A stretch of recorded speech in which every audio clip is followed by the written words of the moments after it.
My wife and her friends left me in the rain, 100 miles from home. She said I needed a lesson. I didn't argue.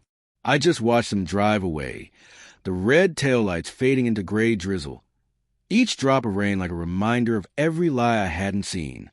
The storm had come suddenly, a relentless downpour that turned the dirt road into a slick ribbon of mud. I stood there, soaked to the bone, shivering, not entirely from the cold.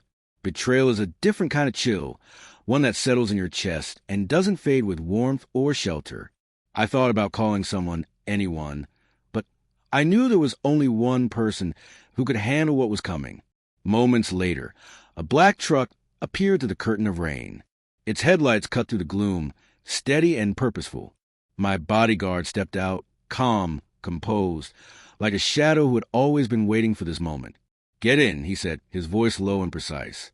No questions, no hesitation. I didn't need to explain. He understood. As we drove, the storm pounding against the windows, I replayed the events that led here. My wife, the woman I had loved and trusted, had been distant for weeks. Texts I wasn't supposed to see, whispered phone calls at odd hours, excuses that didn't hold up. I had convinced myself it was paranoia, that I was imagining cracks in our marriage. But tonight, standing alone in the rain, I knew the truth. The betrayal wasn't just emotional, it was calculated. Her words, "You need a lesson," echoed in my mind. What kind of lesson ends with someone being abandoned in a storm miles from home, alone and powerless? I clenched my fists. I had always been a man who valued control, but she had stripped it from me in a single, humiliating act. The black truck moved swiftly, cutting through the rain-slick roads. My bodyguard didn't speak much. He never did when we were on missions that required focus, but his presence was enough.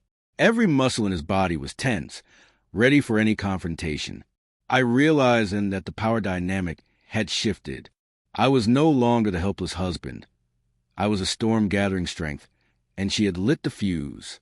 We arrived at a safe location miles away, and I watched the rain blur the world outside. I thought about her, the laughter she shared with her friends, the way she had looked at me for so long, hiding truths I could now see clearly. Every shared memory now felt tainted, every promise a lie. The phone vibrated. A message from her. "Hope you learned your lesson. Don't make me regret this." I felt a cold, ruthless clarity settle over me. Lessons are meant to teach, but hers was meant to punish. And punishment was something I had learned to return in kind. I didn't call her. I didn't reply. I let her think she had won. Instead, I planned. Patience, strategy, and precision had always been my allies, and tonight they would guide me. Weeks passed. I gathered information, subtle and careful, never revealing the hand I held.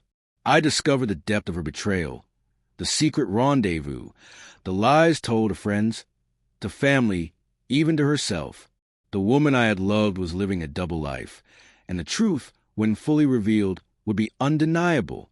Then came the night I confronted her, not with rage, not with shouting, but with calm inevitability.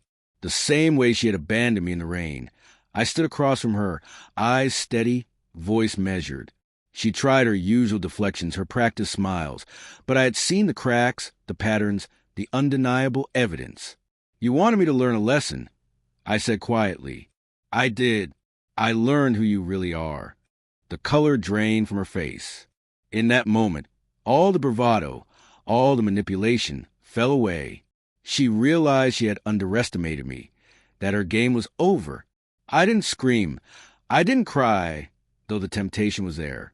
Betrayal is loud and chaotic, but justice is quiet and deliberate. I made her see that every action has consequences, that abandonment, lies, and manipulation are debts that cannot be ignored. By the end of the night, the power had shifted completely. I left her with nothing but truth and the weight of her choices. She could no longer hide, no longer charm, no longer claim innocence. The rain had been only the beginning. The storm I brought afterward was far more precise, far more inevitable. Sitting alone in the silence afterward, I realized the lesson wasn't for her. It was for me.